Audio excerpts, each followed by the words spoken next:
E nós estamos de volta. Muito boa tarde a todos. Eu sou Cláudia Cotzella, como vocês já sabem, e hoje eu estou aqui com uma presença muito especial, que é o João Evangelista, que está lançando um livro fresquinho hoje. Tudo bom, João? Oi, tudo bem? Tudo certinho, e você?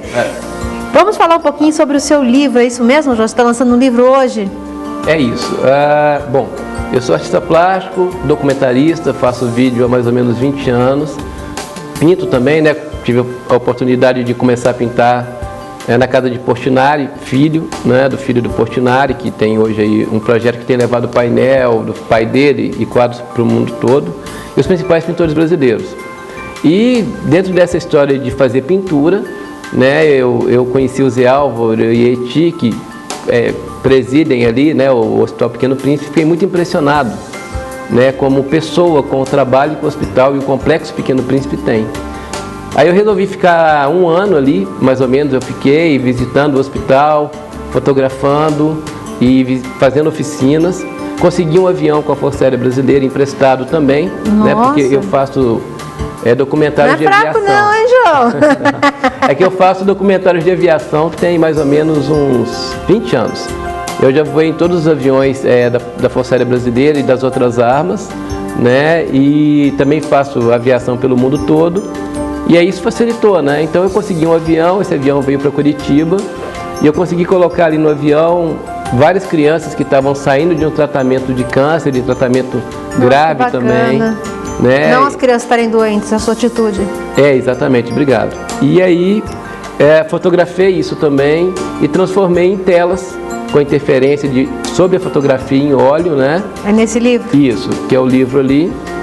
E aí esse livro, na verdade, a ideia dele é começar a questionar o seguinte, bom, é um pouco mais profundo, mas a sociedade brasileira almeja por mudanças, né, o tempo inteiro. A sociedade brasileira, hoje, ela se dividiu em dois lados em função de partido político, né, mas ela não percebe, pelo menos uma parte dessa sociedade, que a grande mudança que tem que acontecer na base da sociedade brasileira. Exatamente. E não na pirâmide, lá na ponta. Não vai mudar, a ponta da pirâmide não vai mudar a realidade brasileira. Tem que começar a estrutura, né? Exatamente. Então, você vê, por exemplo, uma pessoa fútil gastando 20, 30 mil reais numa coisa que não vale nada, mas ela chora para dar R$1.000 em coisas que podem mudar a sociedade como um todo. Né? Verdade. Então, a ideia do livro e outras ações que eu tenho desenvolvido na área de arte é tentar alertar as pessoas de bom coração, de boa alma, e alguma dessas pessoas, coincidentemente, tem muito dinheiro, para investir esse dinheiro em ações sociais, em ações de cultura, de educação. Por quê? Porque o país não vai mudar sem que isso aconteça. Enquanto não se mexer na educação, realmente a gente não vai mudar muita coisa nesse país, né? Não, não vai. E uma outra coisa que é extremamente triste é quando você, por exemplo, comparece a eventos. Eu estou lançando um livro no Brasil inteiro, de Porto Alegre até Manaus, mas começando por Curitiba, a cidade que eu adotei. O que você percebe? Que as pessoas o tempo todo reclamam, ou essas pessoas que são, eu diria que são pessoas que elas defendem a bandeira da cultura, mas não fazem nada para que ela aconteça. Verdade. Elas estão do seu lado, mas apenas para poder ganhar um minutinho de espaço do lado de uma pessoa que faz cultura. E a pessoa que faz cultura normalmente é muito solitária na busca do patrocínio. Nossa, normalmente é não na cara o tempo inteiro. Nem fale. Né? Então a gente sabe muito bem. É um leão por dia, né? Que você tem que matar. Sim. Quer dizer, eu não mataria um leão, né? Mas boa. Vamos dizer, é uma luta solitária por dia, como você falou, sim, né? Sim. Em busca de patrocínio, sim, em busca de ajuda para a gente manter a cultura. Sim. E se as pessoas soubessem como isso é importante, né? Como você falou, né? Mexer nas bases, mexer na educação da criança desde o começo, livros, histórias, né? É fundamental para que a gente possa chegar aí, sim, na pirâmide, né? Sim, se você não começar lá embaixo, não vai mudar nada.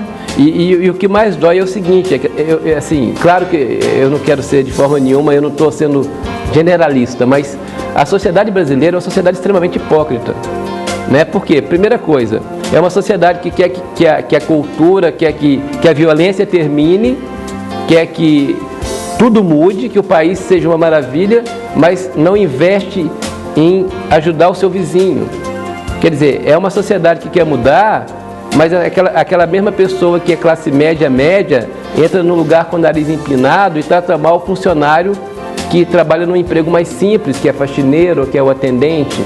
É uma sociedade que quer que as coisas funcionem, mas não faz nada, a não ser reclamar no churrasco de domingo, que está tudo uma porcaria. Você entende? Sabe que eu tenho uma coisa que eu faço todo mês, assim, eu compro algumas cestas básicas com meu dinheirinho, assim, sabe? Para distribuir para os carrilheiros que estão nas ruas lotados de filhos, né? Em vez de dar dinheiro, eu dou uma cesta básica.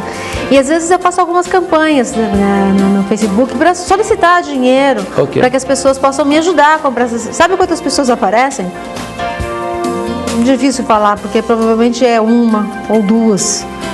Mas que se oferecem para ajudar, assim. Essa é a realidade, muito triste, assim, sabe? Porque eu gostaria de ajudar muito mais pessoas.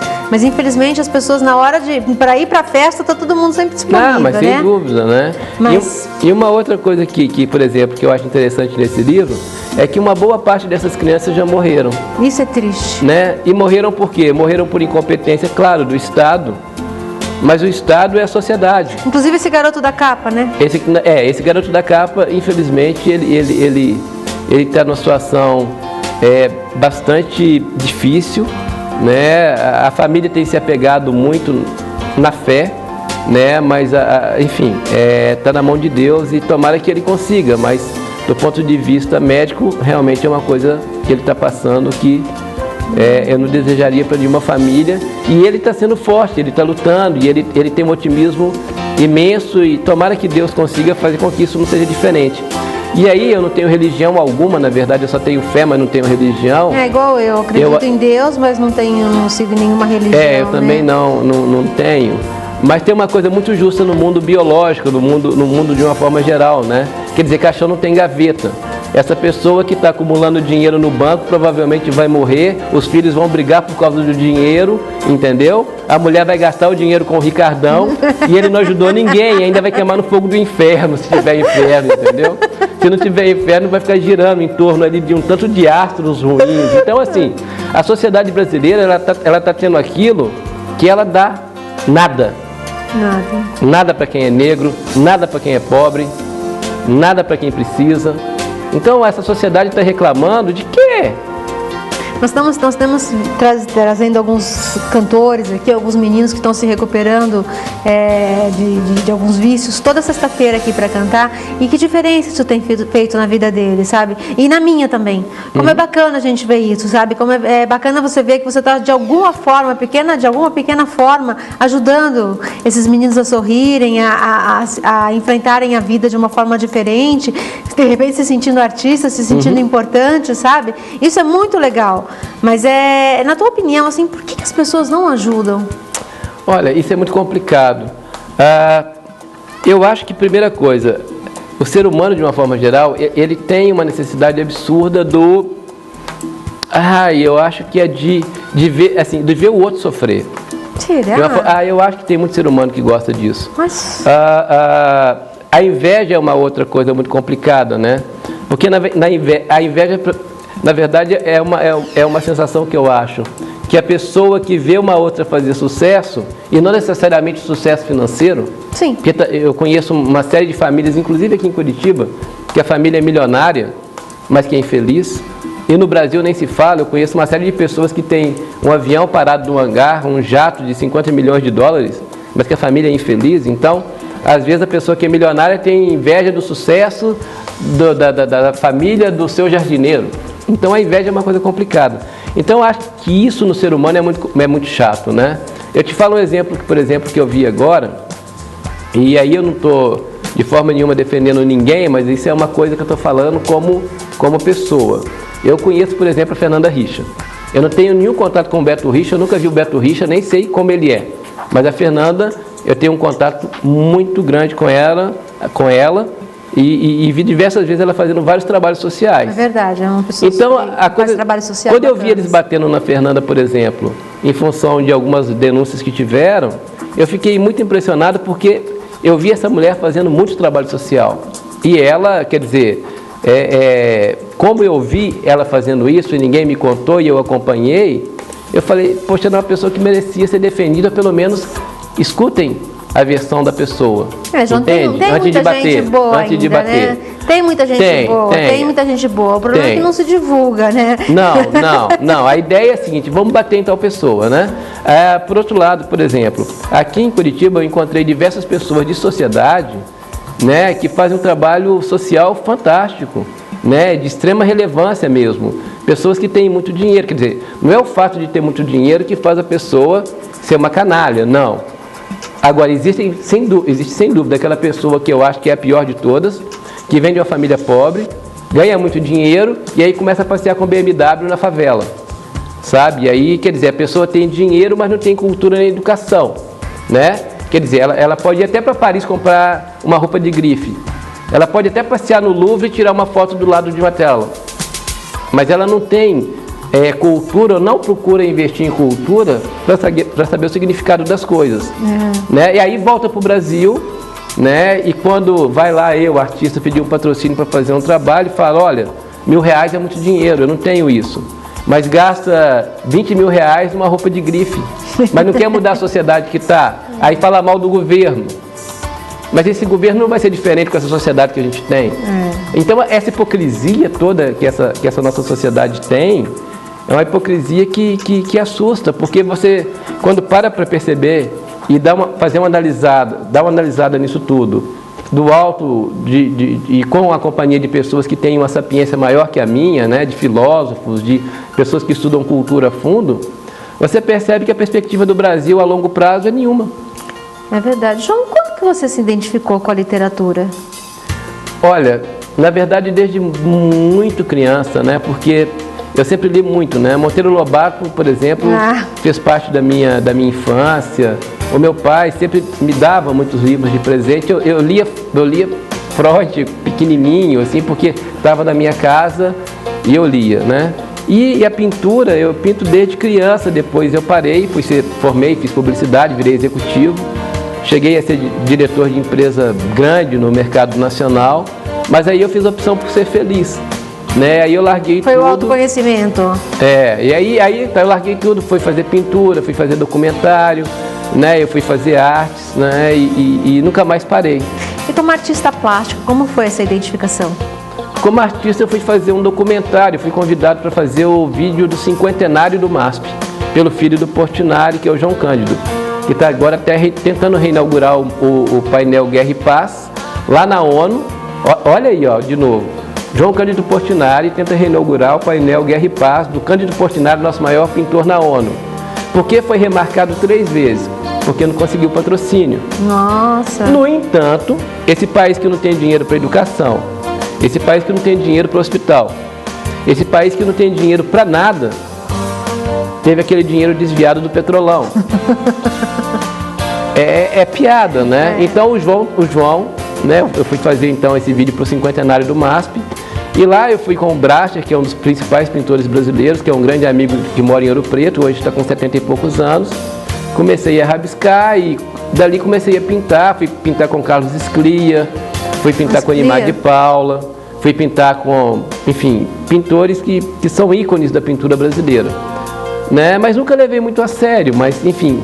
Aí voltei a fazer documentário, fui para o documentário de aviação, voei o Brasil inteiro com a Força Aérea Brasileira, que é um outro caminho bem legal, porque eu passei a conhecer profundamente a Amazônia, né, de ir de tribo indígena, de descer de helicóptero em tribo indígena, de descobrir que tem tribos indígenas lá que os índios falam inglês e francês. Nossa, sério? De descobrir que tem biopirataria acontecendo na nossa cara e ninguém faz nada, né, de várias denúncias que a grande imprensa não fala, não sei porquê, né, então você começa a perceber que o Brasil, na verdade, é um país, infelizmente, com muita coisa que é manipulada, né? E programas como esse aqui são programas onde as pessoas eventualmente podem encontrar outras pessoas que têm acesso à verdade, que as coisas são ditas, sabe? E isso é muito legal, porque o meu próximo livro, inclusive, é uma denúncia sobre o que está acontecendo na Amazônia hoje. Tem previsão? Com as crianças. Tem previsão? Mais um ano de pesquisa. Mais um ano de pesquisa. Eu passei alguns meses agora, né, lá. Inclusive fiquei morando no helicóptero quase 20 dias da Força Aérea. Fico agora mais um mês ou dois, esse ano ou no outro, morando dentro do helicóptero em tribos indígenas. Nossa, que legal! É muito bacana e por outro lado é muito triste. Porque você percebe que o índio brasileiro hoje, ele bebe, ele está viciado em droga. O que você já encontrou lá, assim, que a gente não faz ideia nessas tribos? Putz, tem muita coisa. O que mais choca hoje é que esse índio que uma grande parcela da mídia vende e das TVs internacionais que vem no Brasil vende, é um índio que não existe mais. Não existe? Não. É um índio que só é uma fantasia. O índio hoje ele está viciado em droga. O índio hoje está envolvido às vezes com biopirataria também. O índio hoje precisa sim do amparo do Estado brasileiro, porque quem tem feito esse amparo são as Forças Armadas. Nós tivemos aqui um índio aqui que disse que preferia a civilização do que a tribo. Mas com certeza, porque o que acontece? Ele é ineptável, então eles cometem algumas coisas que não são legais, mas nada acontece com eles. Mas por outro lado também eles não têm assistência.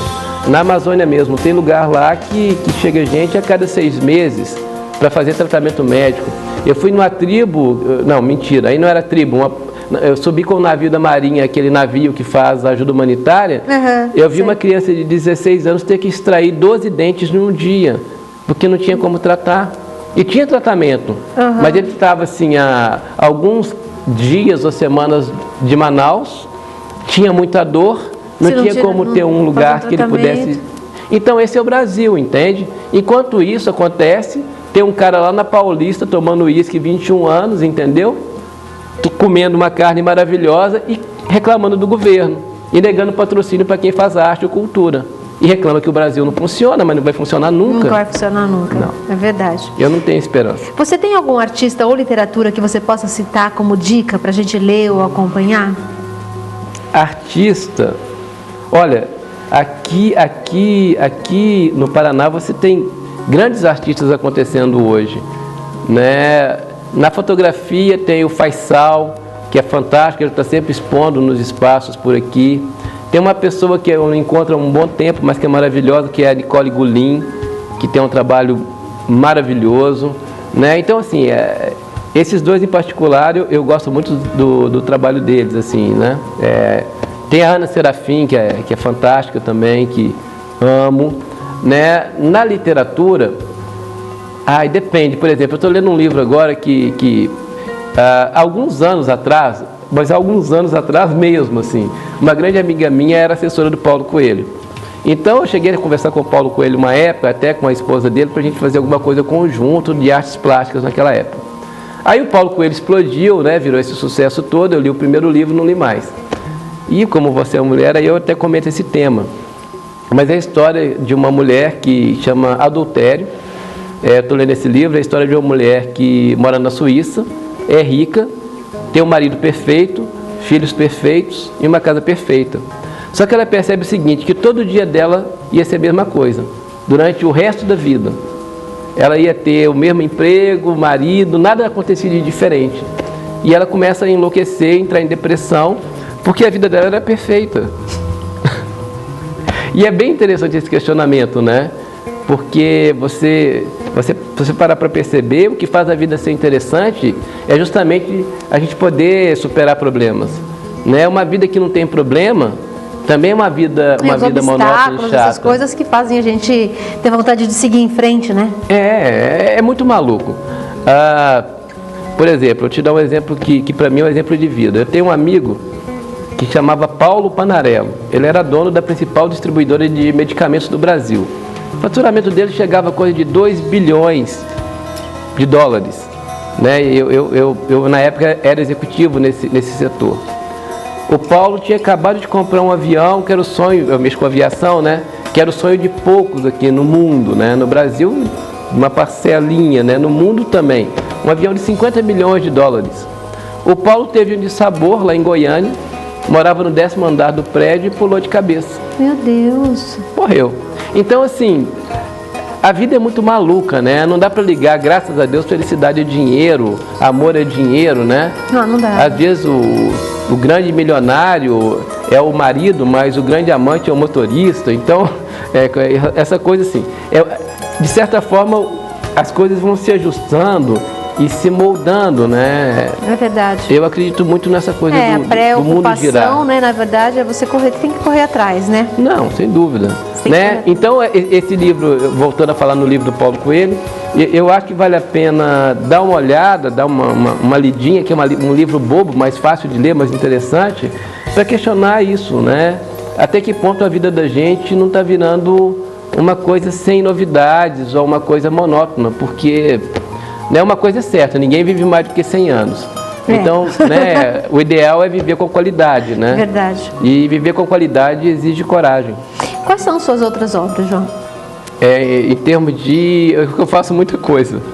Você, além desse livro, você tem outros? Não, esse é meu primeiro livro. Esse é o teu primeiro livro? É meu primeiro livro. Exposições eu tenho várias, né? No Brasil e no exterior. Eu tive engajado numa luta contra a mutilação genital feminina, com exposições... Na exposição na Alemanha, a convite, né? Fui representando até o Brasil nessa exposição. Foi bem bacana. Eu tenho algumas exposições em Belo Horizonte, algumas aqui em Curitiba também. Né? Uma pessoa aqui de Curitiba falando em ajuda humanitária é o Marcelo Lupion. O que você já aprendeu com tantas experiências dentro e fora do Brasil? Primeiro, eu aprendi que o povo brasileiro é uma farsa. Esse otimismo, essa alegria, na verdade, esconde uma grande faca nas costas das pessoas. A gente vive com medo, vive assustado, reprimidos. Violência, a gente estava falando há pouco, o não investimento na educação, na cultura, apontar para o governo quando você é o governo, você é o Estado, você que coloca eles lá, né? Exatamente. Né? E outra coisa, né? Uma outra coisa simples. Quem leva uma caneta de um escritório onde ele trabalha, leva R$1 milhão do mensalão ou leva R$1 milhão do petrolão? A questão de roubar é só oportunidade. Então, assim, o cara que, por exemplo, te extorque dinheiro no sinal, o cara que te obriga a pagar dinheiro na esquina, sabe? O patrão que lesa o empregado que lesa o patrão. Isso tudo é corrupção. A gente tá na corrupção até o fundo. Sabe, a gente vê o Rio de Janeiro hoje, por exemplo, né, que é uma situação muito diferente da de Curitiba, sem dúvida nenhuma, mas você tem medo de andar na cidade. Né? É uma guerra civil declarada. Aqui no Brasil, aqui a gente perde mais pessoas aqui no Brasil do que o pessoal tem perdido em muita guerra ali dentro da Oriente Médio. Então, que sociedade é essa?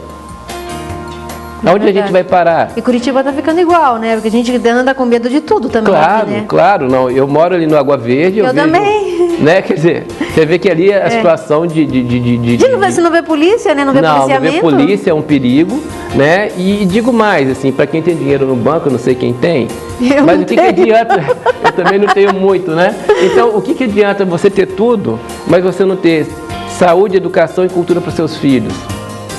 O que você está esperando para os seus netos? Ninguém pensa nisso no Brasil. É verdade. O cara olha só para o umbigo, mas não pensa no filho, não pensa no neto, não pensa no bisneto. De repente o cara tem uma BMW, né? Mas o filho está estudando em escola pública.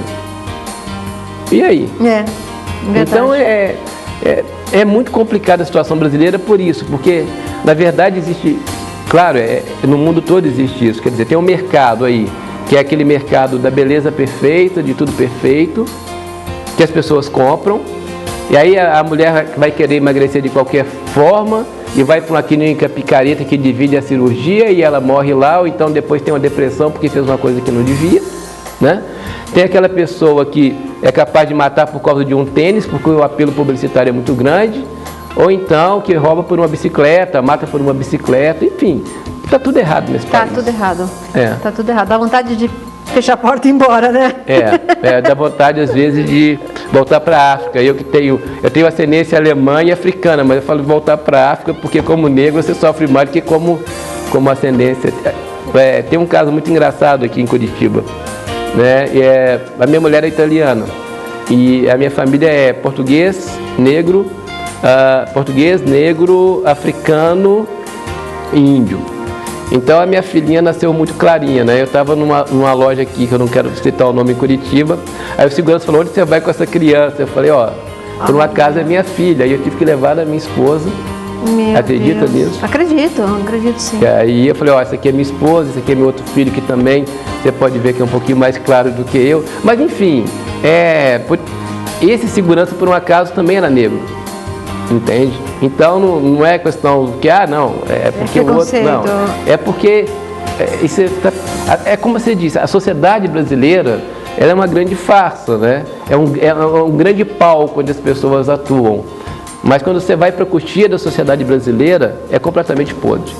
Ainda hoje, infelizmente. É um vício, né, isso, né, hoje em dia, né? A gente acusar e temer as pessoas, né? Sim, é porque, na verdade, assim, o que mais dói, assim, por exemplo, você com o seu programa aqui, eu com o meu trabalho de arte, outras pessoas que a gente conhece. É muito fácil apontar o defeito das pessoas. Agora, o mais difícil é fazer, sabe? Eu acho assim, eu não tenho partido político, né? Eu votei no Lula na primeira eleição dele, né? Não aprovo o governo da Dilma hoje. Mas quem sou eu para apontar a Dilma? Ela tá tentando fazer alguma coisa lá, tá e não depende fazendo dela muita também, coisa né? errada, mas está tentando. A mesma coisa seria o Aécio Neves, que eu sou de Minas, conheço bem o Aécio. Ele ia tentar fazer alguma coisa, ia fazer muita coisa de errado, tá? Mas assim, é muito cômodo sentar num sofá e apontar o erro alheio. Eu quero pegar você sair da sua casa e mudar a sociedade. Mudar seu bairro, sua rua, né? Sim, para de reclamar e vai lá e faz, então, poxa. Trate melhor o padeiro, trate melhor o gari, cumprimente a pessoa que está no ônibus, trate melhor o cara que está ali na roleta, trate melhor o mendigo da sua rua. É verdade. Faça, para de apontar o erro do outro. É verdade. Você entendeu? Trate melhor da sua mulher para ela ficar linda, bonita e maravilhosa, entendeu? Em vez de falar que ela só está feia. É verdade. As pessoas só reclamam, é um negócio maluco. Quais são os seus planos para o futuro, João? Olha, com certeza agora o grande investimento é continuar na pintura e o projeto da Amazônia. E tem um projeto aí nesse meio, que é um projeto que eu estou levando há alguns anos, mas ele vai ser concretizado, que chama Vida de Prostituta. É um trabalho que eu estou pegando prostitutas de todo o país, cada uma vai me contar, algumas já me contaram, mas vão contar histórias da sua vida que marcaram em sua vida de prostituta, e eu vou retratá-las em tela, e vai virar um livro, né? Porque, enfim, eu não sei a questão de horário, de bloco, mas só para terminar, foi feita uma pesquisa, né? E cidades que não têm prostitutas são cidades onde o nível e o número de problemas sexuais e de ataques sexuais a mulheres comuns é muito maior do que nas cidades que têm prostituta. Então, na verdade, a prostituta presta um grande serviço para a cidade, no sentido de pegar as pessoas e as pessoas que têm algum desvio, algum problema, têm aonde procurar. Quando não tem esse nicho, essas pessoas costumam atacar mulheres comuns. Você está falando de prostituta, há um tempo atrás eu estava andando na rua ali na Visconde de Guarapuava e tinham duas prostitutas ali paradas ali na esquina e eu estava perdida e fui pedir uma informação para elas. A cara de espanto delas, quando eu cheguei, falei assim, bom dia, por favor, vocês podiam me informar onde fica tal lugar? Porque não é comum. Elas olharam para mim, assim, como se elas estivessem olhando um ET, te juro. Aí elas me falaram onde era, eu falei assim, muito obrigada, um bom dia para vocês. Mas até hoje, eu não esqueço a cara de espanto delas serem se tratadas com respeito. É que as pessoas são muito preconceituosas, né? Mas é muito engraçado eu estava conversando com uma pessoa aqui, que eu também não gostaria de citar o nome, mas está ligado ao jornalismo de Curitiba. Ele falou, olha, eu encontro muito prostituta em festa, né? Porque é mulher, às vezes, que casa com um cara que não gosta só porque ele tem dinheiro. Isso é prostituição do mesmo jeito. Então, assim, tem vários tipos de prostituição, né? Uma é você vender sua vida em função de dinheiro para o marido rico. Outra vai ser encarar a realidade das ruas, mas não perder sua personalidade. Então, assim, de certa forma, eu admiro muito esses profissionais, né, que sem, mais uma vez, estar ligado de forma alguma à religião, mas que aquele cara politicamente correto que chamava Cristo perdoou, né? É verdade. Então, são esses meus projetos aí. Então, Amazônia e esse outro livro sobre prostituta. Vamos falar um pouquinho mais sobre o lançamento do livro, vai ser onde? Então tá, para terminar, o lançamento do livro acontece na Livraria Curitiba, hoje, 19 horas, no Shopping Barigui. Hoje, né? 19 horas, no Shopping Barigui. Isso. Gente. Estão todos convidados. Por favor, se você puder aparecer lá, por favor, apareça. O livro vai ser vendido, não é um livro doado, né? Porque uma das coisas que eu fiz questão na Rouanet Eu quero gerar dinheiro com esse livro para o próximo projeto sem pegar dinheiro público. Eu acho que o dinheiro público é para dar um start para o trabalho, mas não para você ficar pegando o tempo inteiro. Eu não acho justo isso, é uma postura pessoal, né? E todos estão convidados, vai ser um prazer. E teus contatos nas redes sociais? Assim, é João Evangelista Souza com Z. Agora é perfil 2, o 2 é algarismo romano. O perfil 1 está lotado. E tem o Twitter, que é @evangelista com 2 T's. João, super obrigada. Foi ótimo ter você aqui. Uma aula, mais ou menos. Quem sou eu? Não, mas foi ótimo. Foi um prazer ter você aqui. Espero que você volte mais vezes aqui. Tá, vai ser um prazer. Para contar mais histórias. Obrigado. E fazer seu novo livro aqui também. Amém, amém.